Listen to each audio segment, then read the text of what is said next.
I am Tom the Beer Whisperer and the Whiskey Whisperer today. If you made it to 2019. So I picked this up yesterday and I thought I'd pop it yesterday, but never got out to it. So it is my first beer, my first official beer of 2019.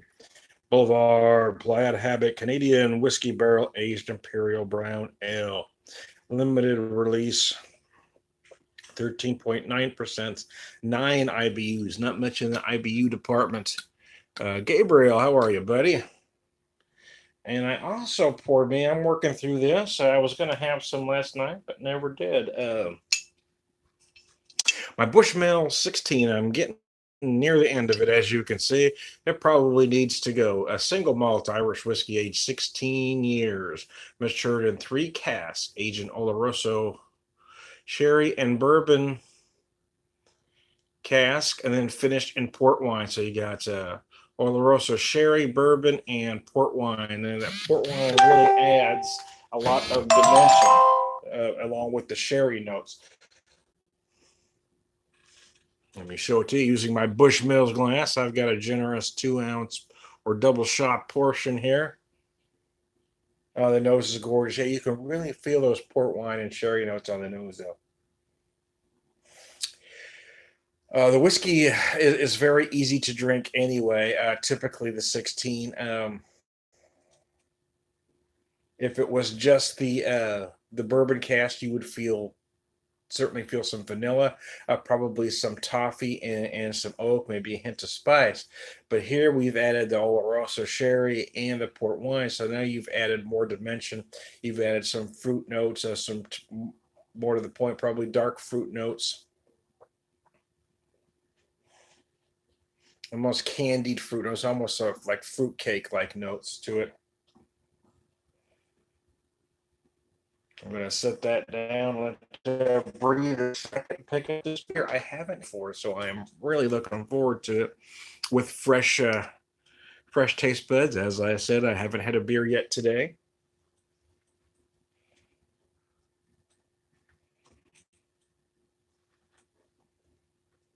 It's probably a little colder than it needs to be, although I've set it out for very cold in the garage area.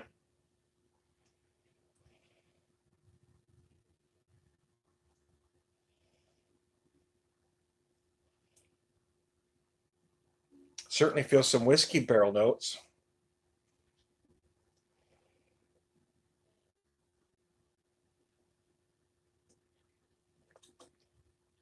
Oh, biscuits. I wasn't ready, man. Need a do-over. 13.9. Yeah, I didn't plan. It was $15 for the 4-pack.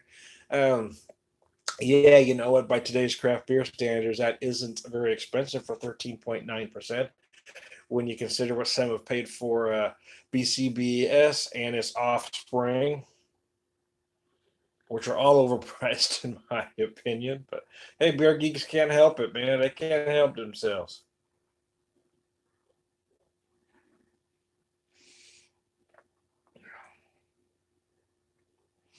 There wasn't a lot of carbonation.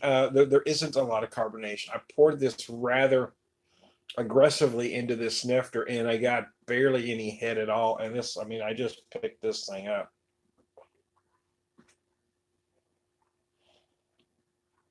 Yeah, I mean, I tipped a bottle upside down trying to get some action. There wasn't much. However, having said that, that isn't unusual for barrel aged beer. Barrel aging will take the snap out of it.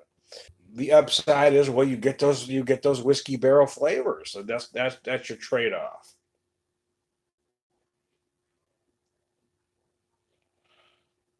No, there was a date on here, but now I'm not seeing it. Remember looking. Remember, I looked at it and it was rather new. So I'm not talking about an old beer, and it hasn't been on the shelves very long anyway. Superior Mexican. Trying a beer called Superior Mexican Lager. Well, there you go.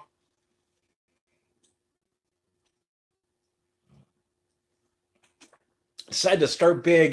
Gabriel, grew up in Southern California, so I didn't really grow up with a superstition, but there's a superstition in these parts where you're supposed to have black-eyed peas and cabbage. And in years past, we did variations of that. Kind of got away from that after after 2013, to be honest with you, because 2012 and 2013 were just god awful years for us, and apparently being superstitious did help. So we quit doing that. However, my mother is here, so we decided to do something of the like. I didn't make just black eyed peas or hoppin' john, which I have in the past. This year, I had a ham. I made a ham for Christmas, so I decided I just cut it off around the bone, and we just do a ham and beans, and I have the black eyed peas. So, um, got a little experimental. This is a three bean ham and beans using small red, pinto beans, and well, black eyed peas, which are a bean. Imagine that. They are a bean, man. I also added some pearl barley to it for a little flavor and texture. Growing up, Dad only made ham and beans one way with navy beans. As I came to as I moved from California, I noticed a lot of places will use the Great Northern, which is a larger white bean, and I noticed further south I would see pinto beans in restaurants when I ordered ham and beans.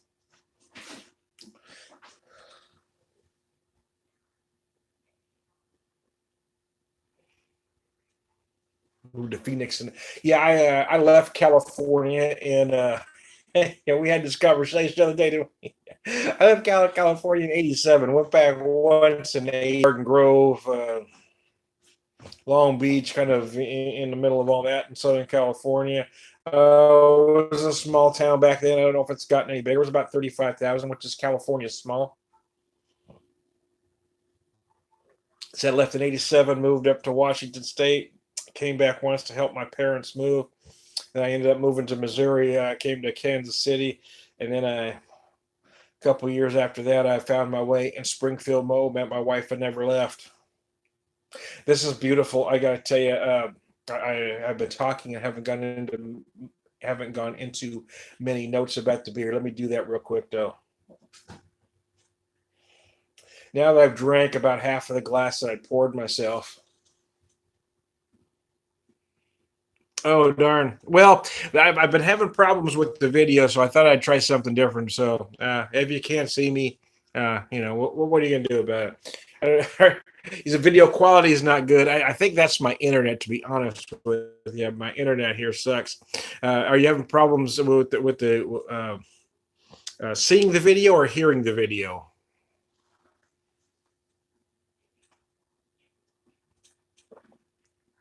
It is what it is.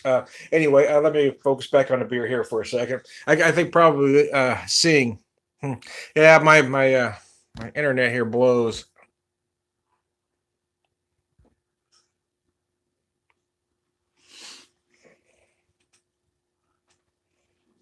I probably should. I'm in my. I don't usually do videos from this particular location of my living room. I'm in my recliner. I think I probably keep rocking back too much. But anyway,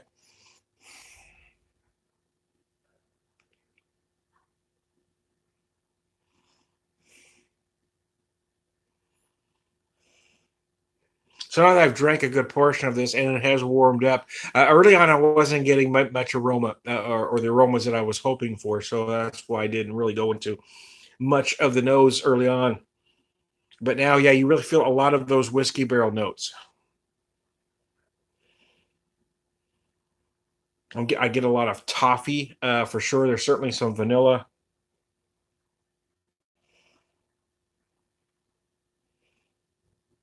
Something else there that I haven't quite discerned yet. I'll see if I can pick it up later. The flavors are interesting for a brown ale. It actually reminds me a lot of the uh, Mother's Imperial Three Blind Mice. Mother's has a brown ale called Three Blind Mice, and then they have an Imperial version of that, which is a 9% and change. But then they do a barrel aged version of that. This reminds me a lot of that beer, although at 13.9, I think this is a little bigger. and it may be a little bit more developed too. You don't typically get a lot of fruit notes from a brown ale, but I think some of that could be. Yeah, shit happens. Yeah, you just gotta learn to roll with it, no matter what happens. Yeah, I agree, man. Sometimes I've been guilty of this, is to get to upset over small things. Yeah, but it's, if you can't control it, if you can fix it, fix it. If you can't control it, you can't control it, man. There's no sense getting wound up about it anyway. But yes, I am getting some fruit flavors. What I was getting at, so some dark fruit specifically. Um, some raisin and or date like notes right near the end, and that's probably from that whiskey barrel aging. I keep wanting to say bourbon barrel, although it says whiskey barrel, but my brain wants to keep going to bourbon on it anyway. But I didn't want to run a very long video, and I've already talked over 11 minutes. Anyway, I'm going to set this down for a second, and I'm going to give you some notes on this whiskey. Since I've drank most of that beer, I got talking with Gabriel, and I just kept drinking. Oh, well, thanks, Gabriel. Good. I never know. I keep a lot of his habit. I keep rocking back and forth in my chair, and this whiskey is beautiful. It is one of my personal favorites. It has recently gone up. It hovered about 65 to 70 for the longest time, because when I first bought this whiskey back in about 98, no, 97, actually, 97, it ran about 65 a bottle. And for a good decade, it stayed at that neck of the woods. Even last year, well, actually, I bought this one 2 years ago, and I picked it up. It was about a 70. It was about 70 when I picked it up, but now I've seen in most stores it's running between 90 95. So the price has gone up on it, but not. I mean, there's others out there. The Turcano, for instance, runs about the 10-year-old Turcano's running about 45. I remember buying that one for about $25 a bottle, because it was kind of the stepchild of single malt whiskeys, but now it's gotten expensive for some reason. So anyway, I'm gonna take a drink of this.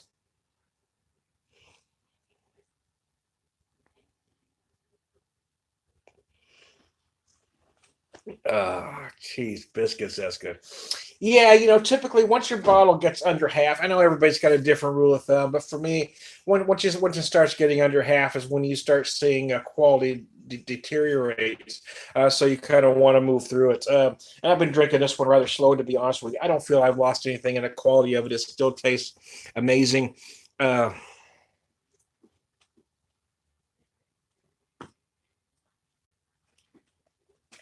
It is what an Irish whiskey does. They're called the smooth, sweeter one for a reason, because they are smooth and they are just a little sweet compared to its Scottish cousins. But yes, you certainly feel all of those casks working together. I feel a little bit of the spice, the vanilla and toffee from the bourbon. And then from the Oloroso and the port wine, you feel these deep fruit notes that just add complexity and character to the whiskey. It's just beautiful. So it's just beautiful, man. For my first libations of the day. But since I've got dinner in the crock pot, I'm not too concerned. Oh, it's this is Shadow behind me. I've got Large. Large is usually the one that likes to get in the shot, but Shadow's decided this is where she wants to lay. So she's not usually the one that's a ham. It's usually Large that likes to get in, but Shadow, there's Shadow. All of our cats, we have three. We got Shadow, Eddie, and Large, and they're all 12 years old or thereabouts. Shadow is the oldest of the three, but only by a couple of months. They were all kind of abandoned. There was this some neighbors moved out and they had a cat that was pregnant named Katie. I actually wanted to keep Katie. Katie used to hang around for a while. She never wanted to be an inside cat. And then one day she just, well, she just quit hanging around. I think Katie found a home because she was a very pretty cat. But I kept food out for her, and we'd see her from time to time. But anyway, Shadow came from that litter, that first litter, and I think there was I'm not sure if these other two that we have came from Katie or not, but they just showed up on our back porch, and I fed them and ended up keeping them. Eddie was the first one. Well, Shadow was the first stay in the house, but then Eddie was our son Seamus's cat. He named her. So here's the story behind Eddie. Eddie is named Eddie because our daughter, who thought she was an expert in animal husbandry, she loves it when I make fun of her like this too, Callista. Anyway, she looked at Eddie and said Eddie was a boy. So Seamus named her Eddie, thinking it was a boy. We found out later Eddie was a girl, but the name stuck. So long it's Edwina, but we've always called her Eddie or Ed, and she answers to either.